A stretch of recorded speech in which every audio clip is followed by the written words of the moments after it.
The big headline message is that disengagement affects all kids. We saw kids really disengaged in high-income private schools. We saw them really disengaged in low-income schools. But the impacts of being disengaged are much harder on low-income kids. This is the Visible Voices podcast. I'm your host, Dr. Resa E Lewiss. In today's episode, I'm delighted to bring you my conversation with Dr. Rebecca Winthrop. Rebecca is a leading global authority on education. She directs the Center for Universal Education at the Brookings Institute in Washington, D.C. She's the co-author of a book, and this is the focus of our conversation. The book is entitled The Disengaged Teen, Helping Kids Learn Better, Feel Better, and Live Better. So audience, it's the Visible Voices, healthcare, equity, and current trends. And today's topic covers all three. What you will hear about is something called the disengagement crisis when it comes to learning. Adolescents, by nature, by the period of life, the stage of life they're in, they're expected to explore and to grow. Learning is a key way to do this. However, when the teen is disengaged in their learning, growth and exploration do not occur. Let's get to the conversation. Rebecca, thank you for joining me on the Visible Voices podcast. Thank you for having me, Resa. I'm so excited to be here. The Brookings Institute, Washington, D.C., in your role. Can you give us a little primer on what you do at the Brookings? Yes, we are a think tank, which means it feels like we are a university with no students, and policymakers and practitioners are our students. So we do research that we hope is immediately usable by anybody in the education ecosystem, be they educators, district leaders, government officials, or parents and families.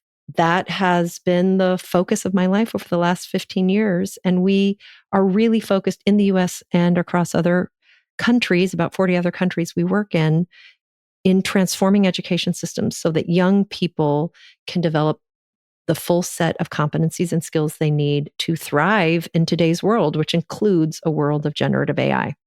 You launched your book, and I was so delighted to be a part of that launch. And you and your co-author were live in New York City. There was a panel of teens who joined you in celebration of your book, The Disengaged Teen, Helping Kids Learn Better, Feel Better, and Live Better.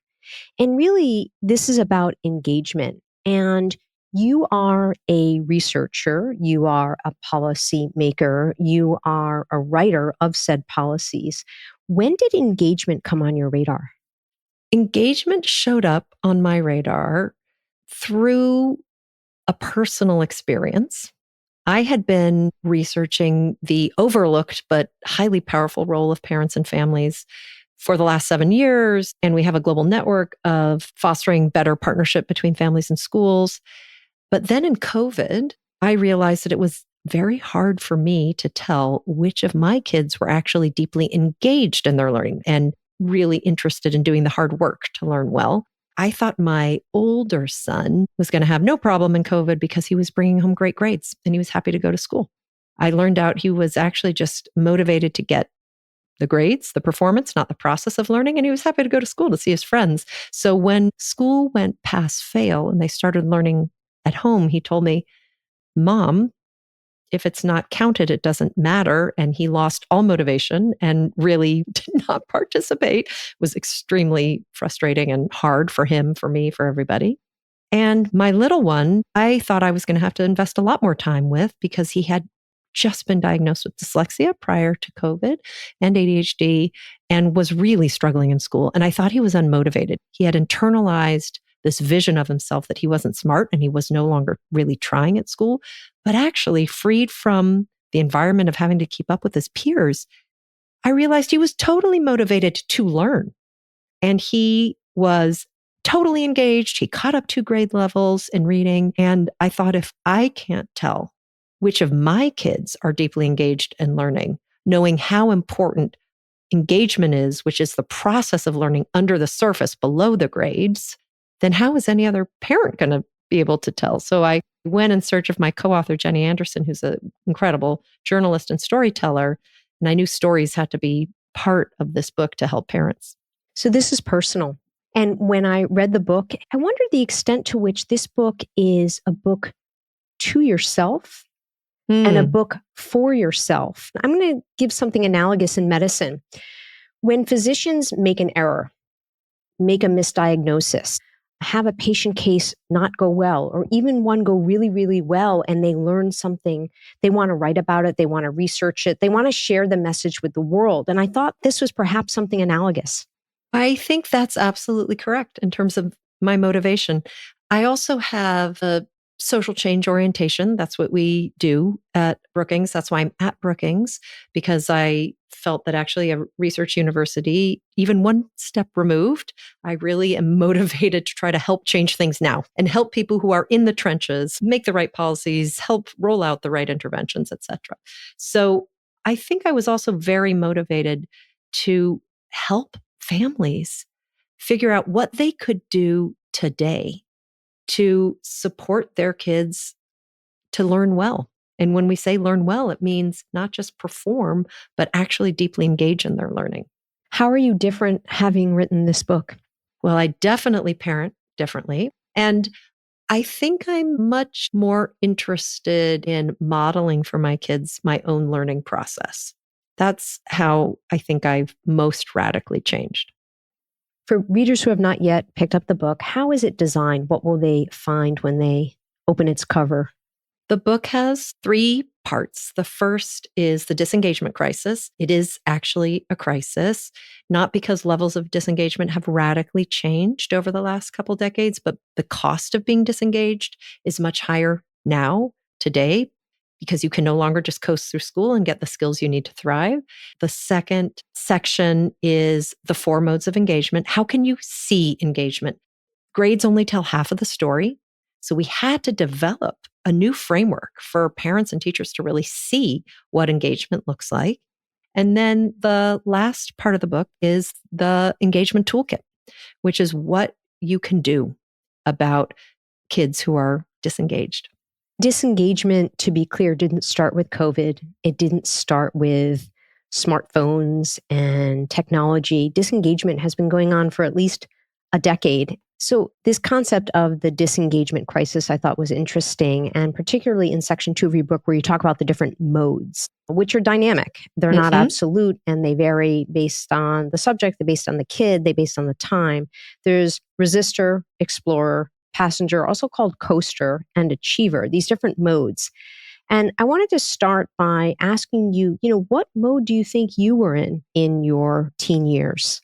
I think I was squarely in achiever mode. And for a chunk of it in my high school career, I was very pragmatic, actually, as a student. And I was in passenger mode in the classes I could get by in. And then in some of the classes that I loved and a lot of extracurricular activities, I was full on in explorer mode. The audience is not yet familiar with these modes. Can you just give us like a 1-sentence definition of what is resistor, explorer, passenger, and achiever mode? Yes, I'm going to start with passenger because it's the most common. About half of middle school and high school kids report their school experience inspiring this mode. So passenger is the kid who is doing the bare minimum, doing the least amount of effort to try to get by. They are coasting.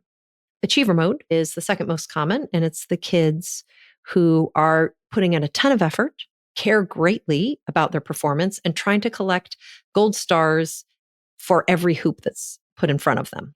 And resistor mode are the kids who are disrupting or withdrawing from their learning. They are often dubbed the problem children. They are the most visible when we think about student disengagement. And really, they are not problem children. They are kids with problems, as Dr. Amy Berry says, and it's a cry for help. Then you have kids in explorer mode, the least common mode in school. 4% of middle school and high school kids report regularly getting an opportunity to explore in school. These are the kids who are proactive and taking initiative around their learning. For example, they're the kids who are in science class and the teacher talks about extreme weather and they get excited about tornadoes. And then they come home and they talk about tornadoes. When you say, how was your day? Instead of fine, they start talking about tornadoes and they go onto YouTube and start learning about tornadoes, all of their own volition. these kids who get a chance to explore, and you can explore in a wide range of contexts. You don't have to be in a Waldorf Montessori school, nature school. You can explore in a traditional classroom if you have the skills for the most part. We can talk about when that isn't possible. Those kids get the best grades because they're interested in their learning. And they're the happiest. They have better mental health outcomes and higher pro-social outcomes. And they're developing the skills they need to navigate information in a world of AI.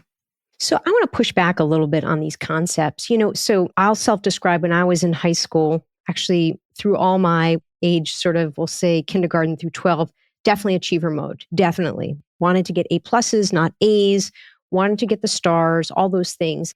One of the premises of you and your co-author's book is this encouragement to help parents help their children and ideally help educational systems, even teachers, get kids into that explorer mode.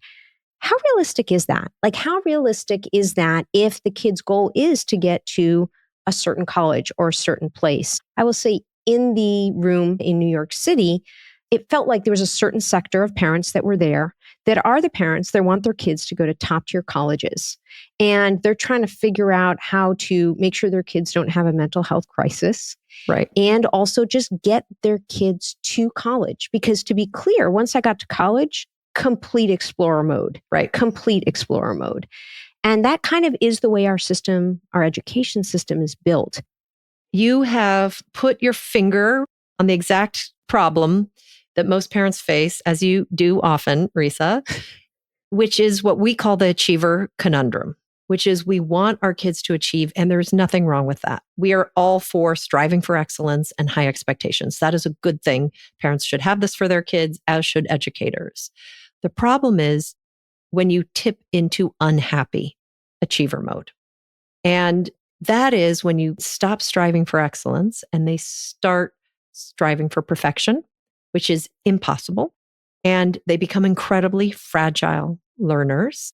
And they often have ultimately some of the worst mental health outcomes of any group of kids. So the Achiever Conundrum is, how do we help our kids succeed without breaking them? And I would say it's not just breaking them for today. Like, you can tough it up for the last 3 years of high school. It actually is not setting them up to succeed that much in this new world where they will be entering. Again, I keep coming back to generative AI because so many kids who are really in unhappy achiever mode, they are getting top grades. They're cognitively engaged, which means they're doing the deeper learning to try to master materials and skills. And they're behaviorally engaged, which means they're showing up and turning everything in.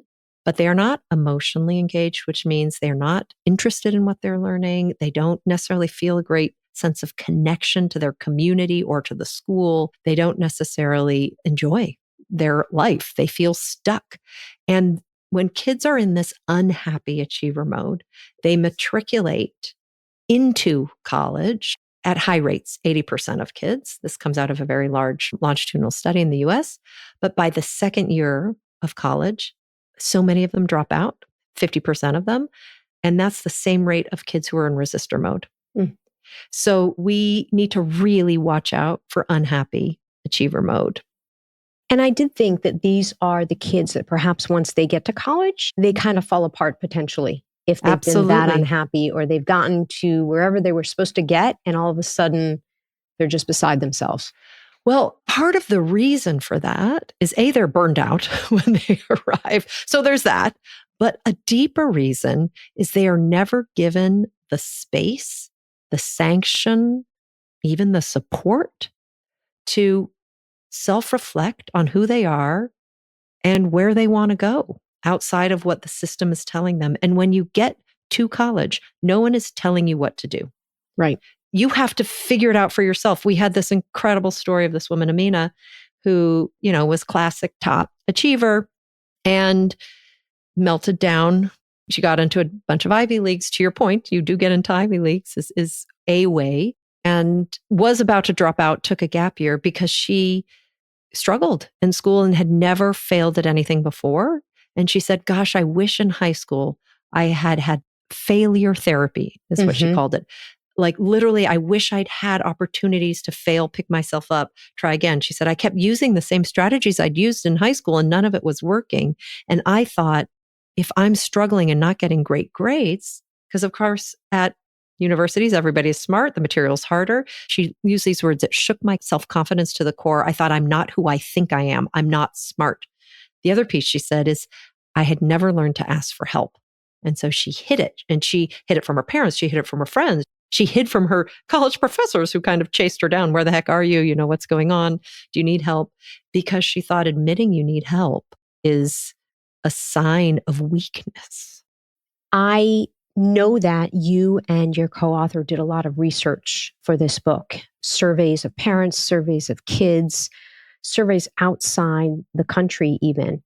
Here in the Visible Voices podcast, we talk about health and healthcare. And this is obviously mental health. This is physical health. This is social and societal health. There's a lot of health involved in paying attention to education and the education of teens. There's also equity. And I can't help but think that there are a lot of assumptions or expectations that there are resources available to be able to get your kid into explorer mode, to allow your kid to have radical downtime. How did you really look and make sure you were inclusive in terms of lower socioeconomic status, children of color, kids who worry about food and eating on a daily basis?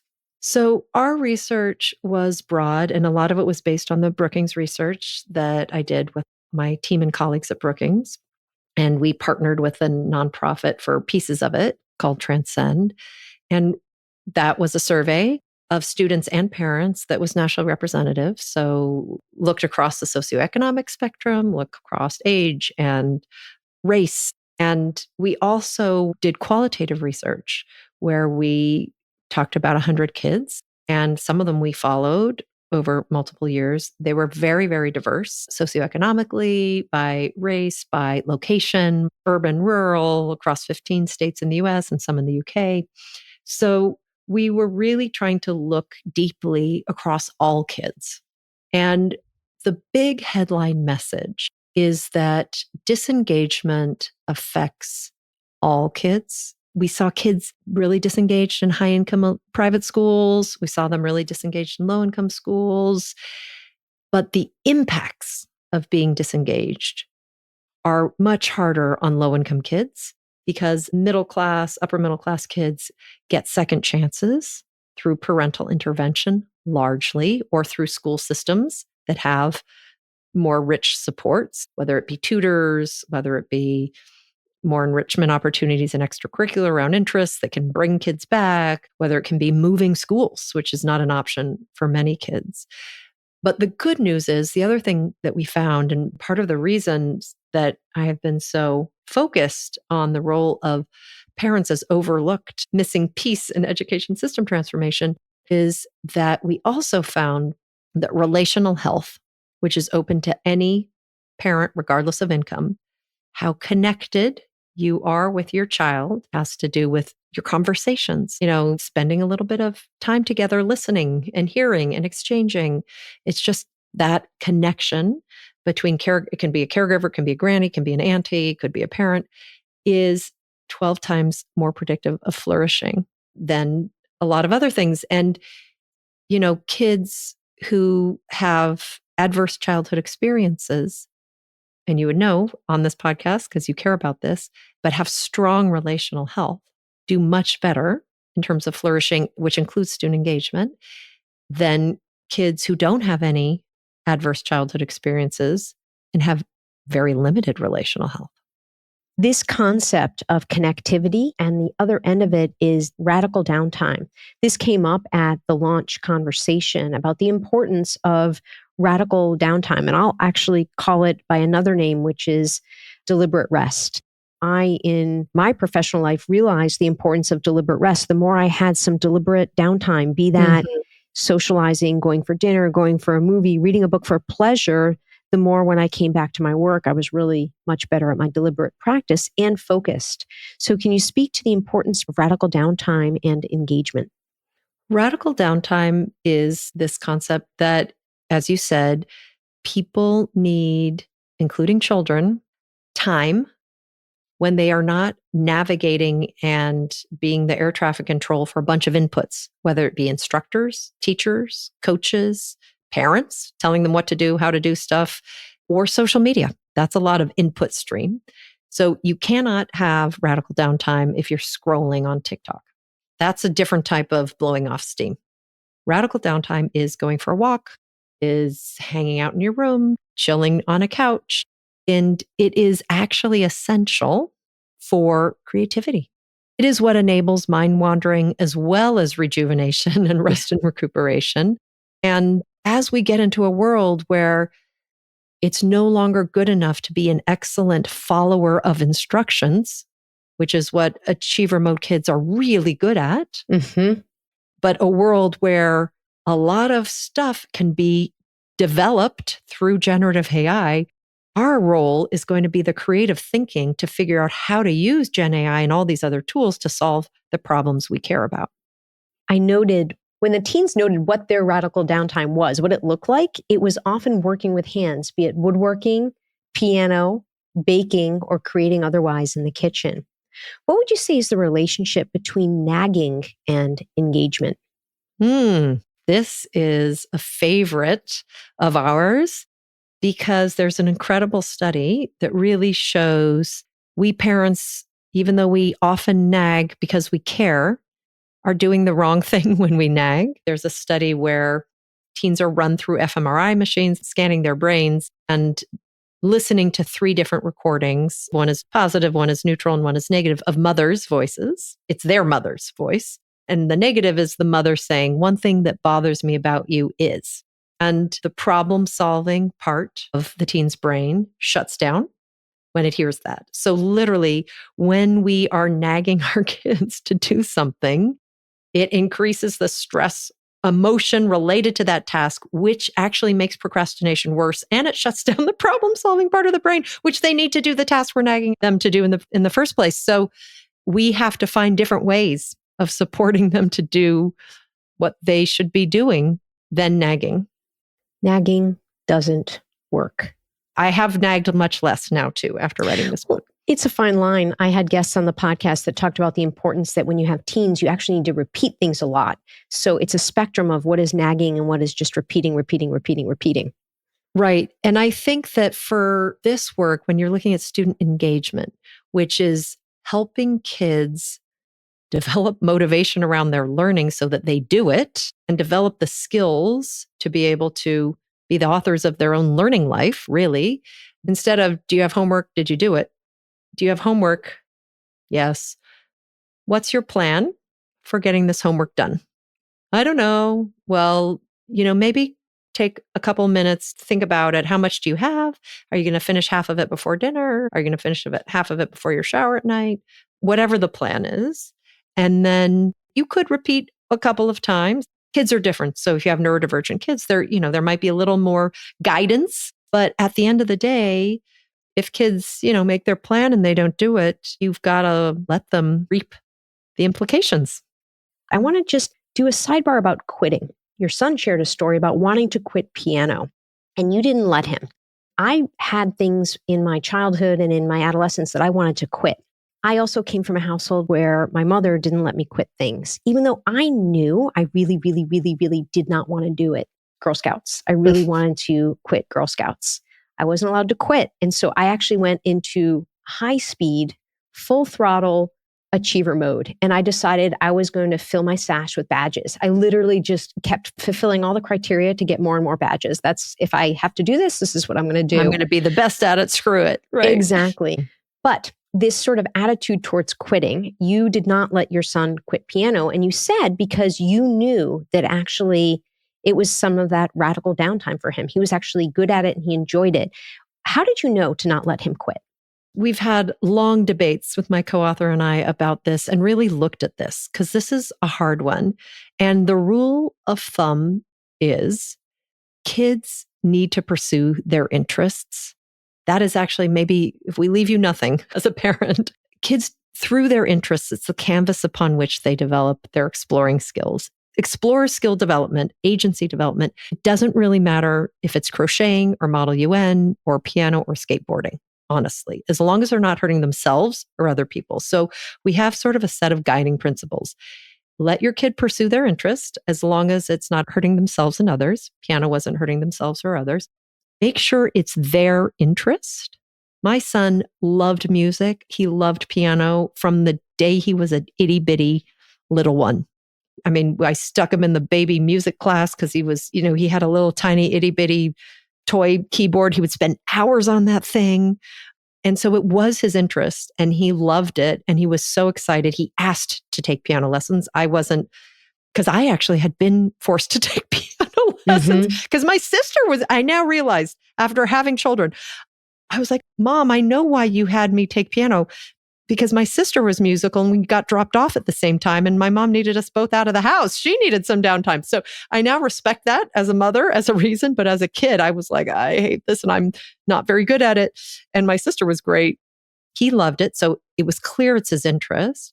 Took probably 5 years of piano lesson, 5-6 years of piano lesson. I mean, a long time before he said, I think I want to quit. And his memory is you can quit when you're 16. I think I said you can quit when you're 14 or something like that, which was a couple of years off, but I just sort of made it up. But my point was there is value in stick-to-itiveness and persistence and getting through stuff when it isn't fun and it's hard.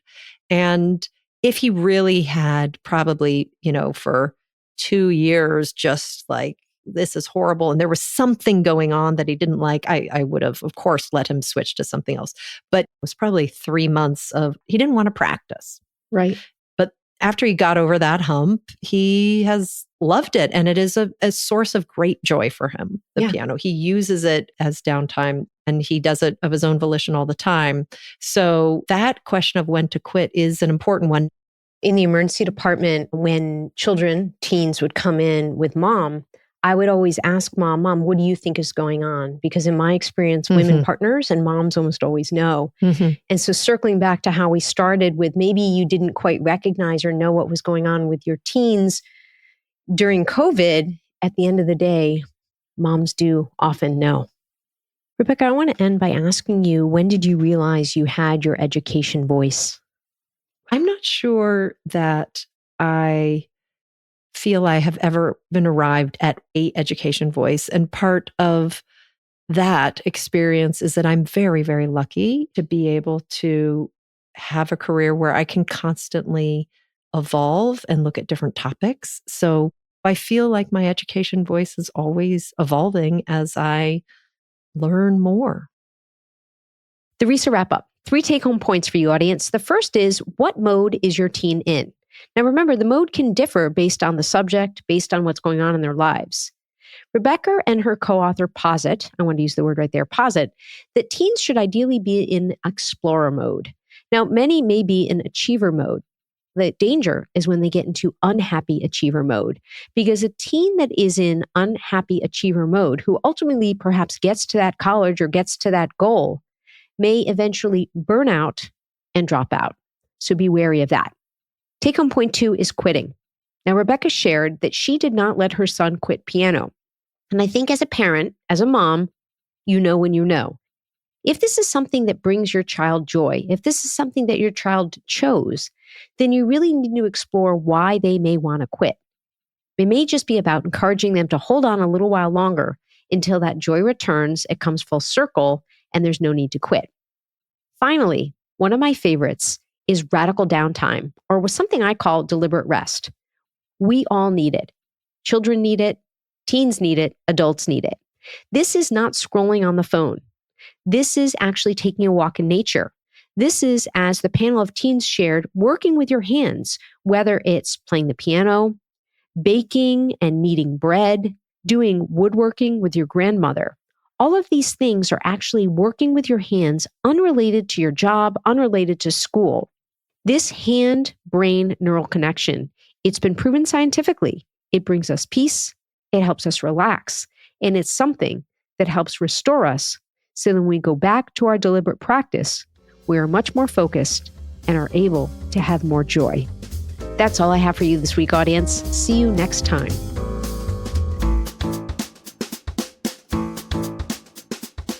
The Visible Voices podcast amplifies voices in the healthcare, equity, and current trend spaces. We are a production of the People's Media Network. Our team includes Dr. Giuliano DePortu and me, Dr. Resa E Lewiss. Please find me through my website and on social media, Resa E Lewiss MD, or through the podcast, thevisiblevoicespodcast.com. Please give us a 5-star rating on Apple or wherever you listen to podcasts. Also, please be sure to share the show with a friend. The views and opinions expressed by the host and guests are their own and do not necessarily reflect the opinion of the institution with which they are affiliated or identified. Information herein should never be used as a substitute for clinical judgment or for medical advice.